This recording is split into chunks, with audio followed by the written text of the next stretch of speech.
Our region proudly proclaims its farm-to-fork heritage. We are increasingly known for the robust diversity of our agricultural bounty and our big-name chefs.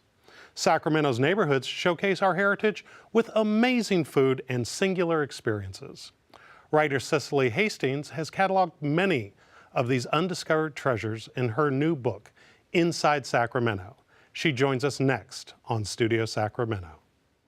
At Five Star Bank, we create thoughtful solutions to help the capital region thrive, from economic development and education to public health and safety, issues that are vitally important to Sacramento's prosperity. We're proud to be part of the conversation and hope you'll join in.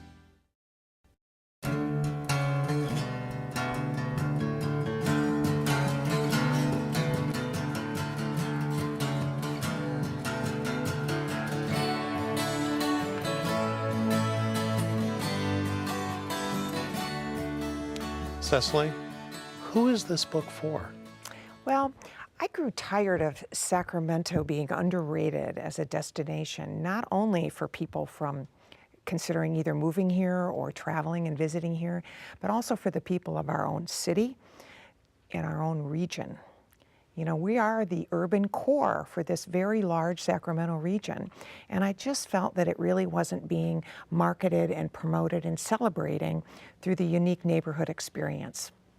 The book itself and Inside Sacramento, this really is kind of a catalog of discovering Sacramento through not only its neighborhoods, but connecting it to its farm-to-fork heritage. Explain what inspired you to do that. Well, you know, it's interesting you say that about a catalog. At our launch party in September, Mayor Steinberg called it Sacramento's Bucket List Challenge.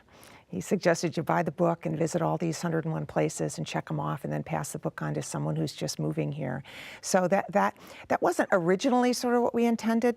The idea was to have a permanent record of what the beauty is in our neighborhoods. And I came across a book a few years ago similar to this that was done on the city of Oakland. It's called This is Oakland, the Most Interesting Places.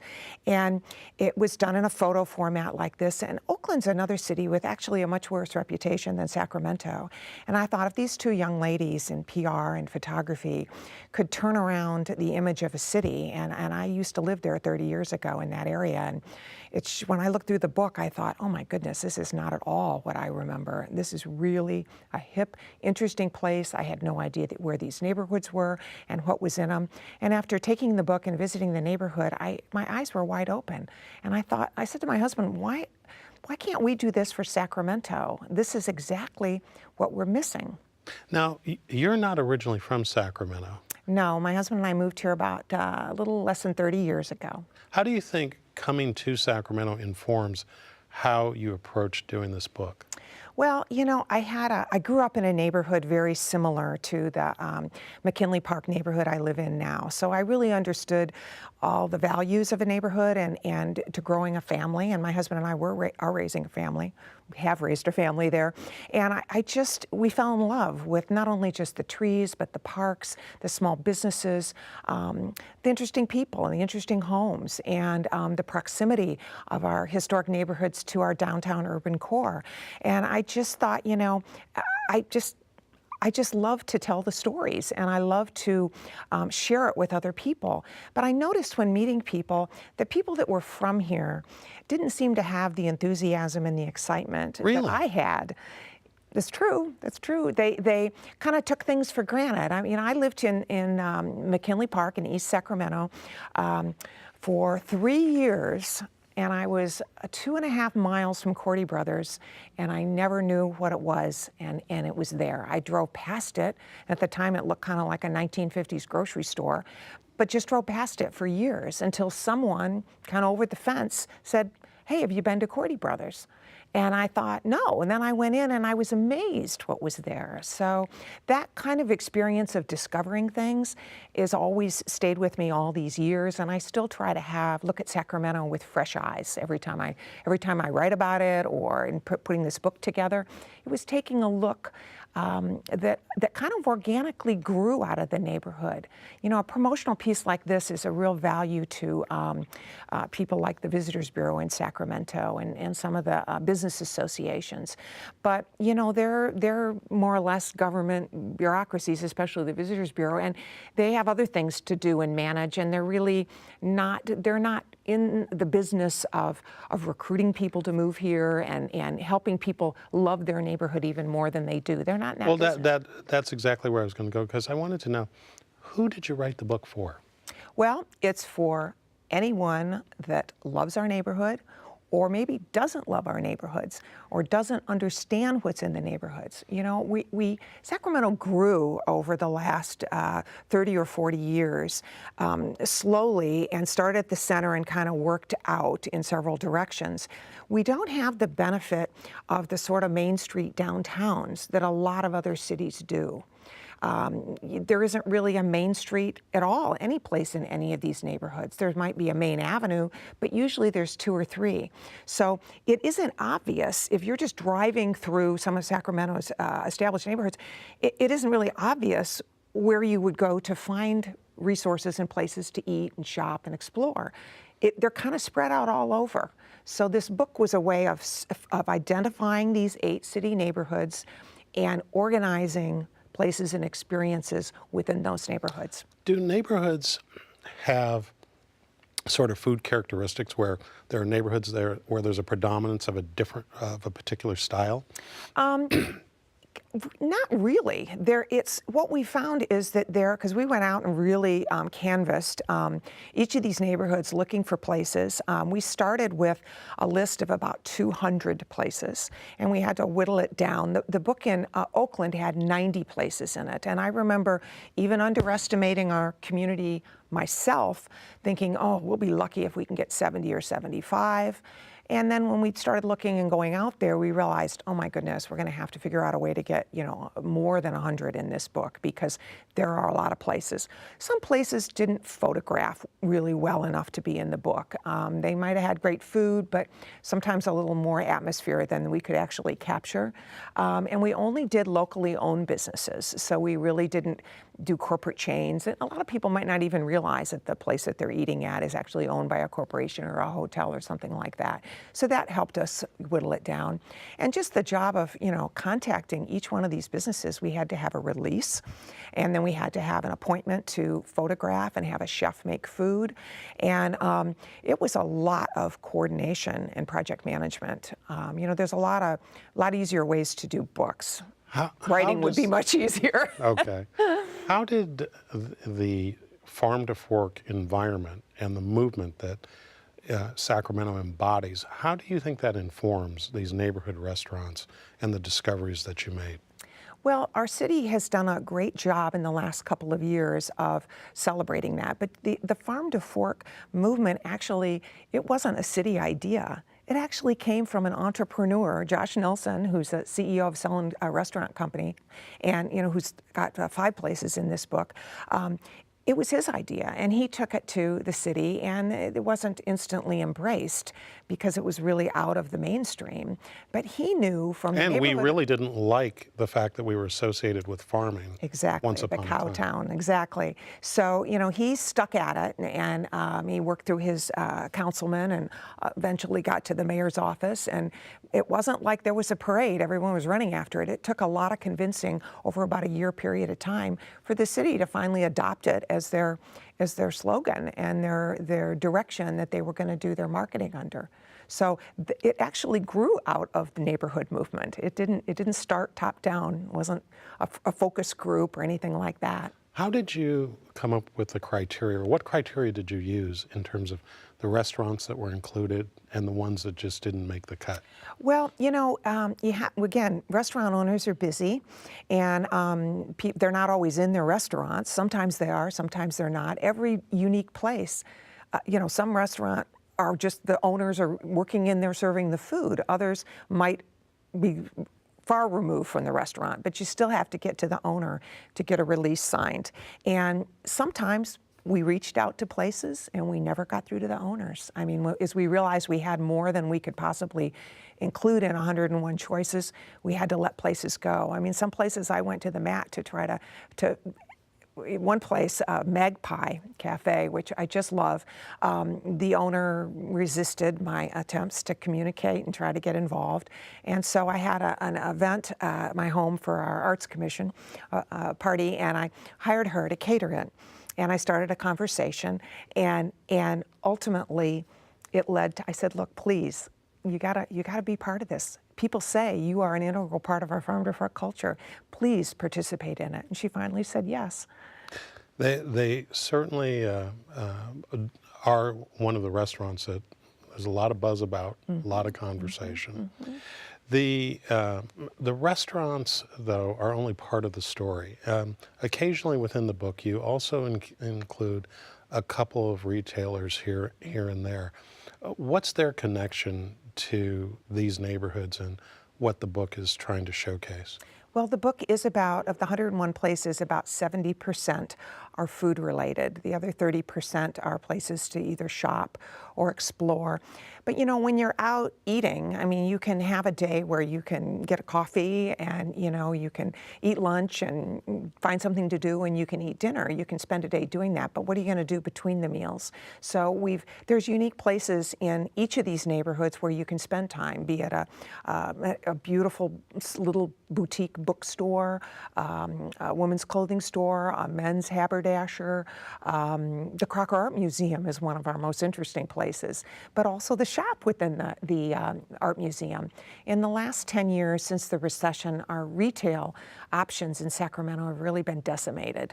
And most of the retail has all moved up to new retail coming in on corporate level has gone up to Roseville. So, you know, I thought it was important that we include these small retailers that in many cases really need a lot of exposure to keep going in a pretty hostile retail sales environment, competing with the internet and big malls. Why do you think too many of us miss out on these neighborhood gems? Is it because of our car culture? Is it the marketing and advertising? What do you think? Well, I think that you know, the social media culture of Instagram and Facebook and most all of these places in the book are involved with that. But it's not really, you don't get a sense of place from it. You get a sense of what that individual place is, but they all exist within a neighborhood. And, you know, in real estate, they say location is everything. So if you take the time to identify a location to have your business or to expand your business or renew your lease rather than moving, you've made a commitment to that neighborhood. And it's really good that they understand that the resources around them, the other business owners, and that they're able to be part of a neighborhood, and that's part of a small business community. And I think putting the businesses together in this fashion helps foster that sense of neighborhood identity. I also wonder whether or not when people walk or they bike, when they actually get out of their cars, there's more of an opportunity to interact with the neighborhood. Absolutely. And discover a little bit Absolutely. more. I mean, that's what, you know, all these neighborhoods are places that have a premium in terms of real estate residential sales value. Absolutely. And they were the neighborhoods that lost the least amount of value of their homes during the recession. And it's for a reason. There are employment centers located close by. For instance, just East Sacramento alone has Mercy Hospital, Sutter Hospital, Sac State, UC Davis, 4 major employers that are right in the middle of several of these neighborhoods, all within a couple miles of these neighborhoods. And so they bring in people to the neighborhood also. So people don't have long commutes. They can get to work by bike, public transit, light rail, walking. And, you know, it's best to experience some of these places on foot. We chose these 8 neighborhoods because they all are contiguous. They all border one another. And because of that, they're easy. Within 5 minutes, you can get to any place in any of these neighborhoods. I was curious about that because as a kid from South Sacramento, I noticed that South Sacramento wasn't part of the book. Mm-hmm. So I was curious as to how the reason that you chose these neighborhoods. And for our friends in West Sacramento or South Placer County or out in Folsom, I'm sure that they're going to ask the question, well, hey, we've got a little bit to offer too. Absolutely, but you know, we had to start somewhere, and you know, doing your first book is like having your first baby. You learn the hard way how to do everything. I mean, this is, I've been in business 22 years publishing community newspapers, but the only thing that we ever sold was advertising. And we didn't, it's not even a retail product. You don't have to warehouse it, you don't have to do it, you don't have to collect sales tax. But when you do a book, you're all of a sudden in the retail business. So all of a sudden I'm doing what many of the retailers are actually doing in this book, and I'm learning from them how to best do that. But, you know, those are other books. And we started from the central core and we worked out. But we real quickly, as I told you, we were well over the amount that we could fit into this book. So we had to you know, cut it off somewhere. So those are other books. So if this is successful, people purchase it, people like it. We've been approaching the hotel market, and we found success with that so far. We still have a lot more hotel rooms to get it in because it's a wonderful thing to have in a hotel room. So what people watching us right now want to know is, what restaurant impressed you the most? Oh my goodness, that's like, what a choice, asking me to decide. Oh, come all on. These places. Leadership requires making decisions. Well, on the high end, I love the kitchen, and I love Ella, of course. But on the lower end, I like some of the folksier places. There's a little Southwestern cafe in East Sacramento that's totally mom and pop. Called what? Napolitos Cafe. I love that place. Great breakfast. Yeah, the Rind, which is a lovely place run by a young couple in the Handel district, which is one of our 8 neighborhoods. And everything is cheese on the menu, cheese related. So there's so many places. You don't have to decide. What experience out of all of these restaurants do you think really that you wish that more people in Sacramento would try, that maybe haven't discovered yet? Well, you know, if you go through this book, people flip through it and they'll say, oh, I've heard of this, I've been here, I like this, I like that. Oops, I never heard of this one. Where's this? The Handel neighborhood, for instance. It's the smallest neighborhood in the city. Remind us where the Handel Well, is. the Handel is at 20th and Capitol Avenue. It's about 2 or 3 blocks. It's a business improvement district, so they've identified it and they mark it through the restaurants. And there's, I think, 18 restaurants in there. We have, I think, 6 of them in our book. But it's the smallest neighborhood, but it's the most intense in terms of restaurant experiences. So really? Yeah, and the Handel was kind of got its name through this book. I mean, they existed, but they hadn't really marketed. So everyone looks at the book and says, where's the Handel? Well, go to the Handel, because you can the Walk of Stars are in the Handel, so you can walk around. The Walk of what? The Walk of Stars, which is the program that was just started last year, where we have our own Hollywood type of stars. Really? That honor. I've never heard of this before. Well, there's another show for you, Scott. Scott and Lucy Crocker put this program together, and it's in the Handel district. So right outside some of these restaurants, you can see the honoring people like Dr. Ernie Bodai and artist Greg Kondos and Timothy B. Schmidt from the Eagles. So as you're walking around the experience, now it wasn't done when we did the book, so a future edition of the book will have pictures of that, because that's part of the neighborhood experience. But that's the kind of thing that you can explore, is to go to the places you haven't been. We all kind of fall in love with our neighborhood. We fall in love with the same places we go to. And you gotta support those people, but toss that all away and try new places. Remember, the mayor said you gotta do this bucket list challenge, and you never know when we're gonna go. So out of these 6 neighborhoods, which one do you, 8 neighborhoods, which one do you think is the one that people are least familiar with and should get out and try? I would say Oak Park. Really? Tell us about Oak Park. Oak Park is really undergoing a renaissance right now. It was an easy place for me to include, because while there wasn't a lot of places there, several have opened since we finished the book a little over a year ago. It's a neighborhood that still struggling in many parts of it, but through the redevelopment efforts and efforts of architect developer Ron Verlakis and the core of people that work in the Triangle District, it's just got a vibrancy and it's got a future, and it's affordable for people to, nothing is too shishy. It's pretty down to earth, but it's really an urban experience. There's a nursery there called the Plant Foundry, underground books. There's a new gallery going in there. There's shopping and retail and places to walk around. And, people, again, that's kind of like, has a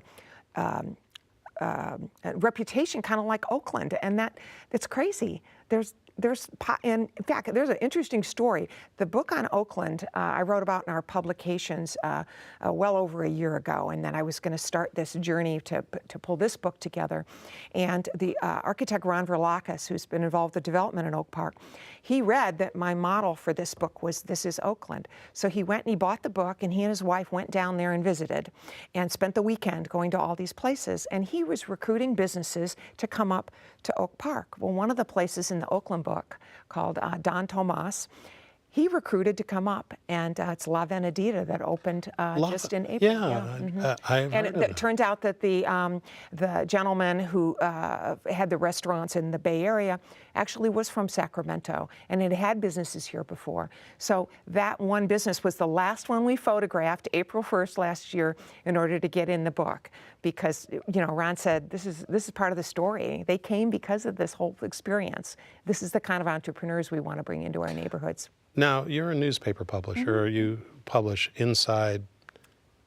We have inside publications. We have 5 neighborhood editions. Right. Inside East Sacramento, inside Arden, that goes to Arden and Carmichael, inside Land Park, inside The Pocket, and a new one we started this year called Inside the Grid that celebrates all the wonderful things happening within the central city of Sacramento. So, as a publisher, and you've been publishing most of those publications for how long now? 22 years was 22 our first years. one. Give us a moment in time as to where we're at and how you see the farm to fork movement, this neighborhood renaissance or focus on neighborhoods. How do you see that Sacramento is changing right now from what it used to be? Well, it's all great. It's really, things are going well. The redevelopment downtown, the arena has brought in so many positive changes. I mean, there's still plenty more to go. We're still a city in transition. If you walk a couple blocks from the arena, it looks like a war zone. But, people got to be able to see beyond that, and things take time. I mean, for many, many years, things didn't go right. A lot of money has been spent down there. And now, by the city government, and it never really paid off. But now I think we've got private development involved. We've got investors coming in and interested in Sacramento. And, for instance, at the arena, the Golden One Center has a retail area that's being added with the Sawyer Hotel that's supposed to open up this summer. Well, all the businesses that are being announced in that downtown commons area around the arena are all national chains because of the rents that they're charging. Local businesses can't necessarily make that pencil out over time. Well, and that's great. They're bringing things in that we didn't have before, and that's a part of the renaissance of downtown. But this book represents the soul of Sacramento. This is the homegrown businesses. And that's what people are afraid that we're going to lose. And the timing of this is perfect because it puts right in to, we have to remember and pull those businesses up as the rest of the city, all the boats rise. When you speak about the soul, there is a concern about the commoditization of our town and what is special being taken away, and that the very people on whose efforts this renaissance you describe has been built will not be able to participate. What's your advice to the people of this region who want to make sure that soul remains and continues to beat? What should they be doing? Well, I think it's important that people really reach out and support small local businesses. I mean, they provide a huge amount of jobs in our region, and they provide jobs for the lower class, the working people. I mean, people working in restaurants, behind the scenes, washing dishes, busboys. I mean, those are all important jobs that keep people employed. And our housing we need to have housing that's not super far away. I mean, we have to we need to increase the amount of high-end residential downtown, but also we need to watch out and make sure that we're able to take care of the service economy too. Right. In terms of, you gave us your pick for the most interesting restaurant that you want everybody to look at. What about the most interesting shop? Well, one place that I really am fond of is at Oak Park, and it's called Display California, and it's a couple who live there. They live upstairs with 3 children, and they have a public relation and events business. They're very successful, and this shop is a kind of a pop-up shop. It's within their office space, but it's an actual retail store, and every 30, 60, 90 days, they completely outfit it with a different theme. And we just captured one of the themes, which I think was made in California when we shot this last fall. And what's it called? Display California. And it's over in Oak Park. It's in the Oak Park Triangle District. All right. Yeah. Well, we're going to leave it there. The book is called Inside Sacramento. The author, Cecily Hastings. Cecily, thank you so much. Welcome. And best of luck. Thank you. And that's our show. Thanks to our guests and thanks to you for watching Studio Sacramento. I'm Scott Syphax. See you next time right here on KVIE.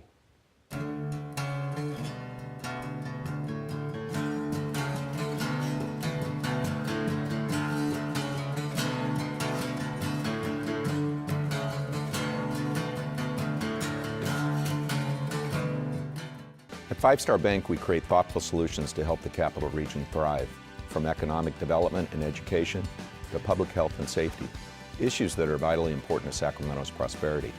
We're proud to be part of the conversation and hope you'll join in.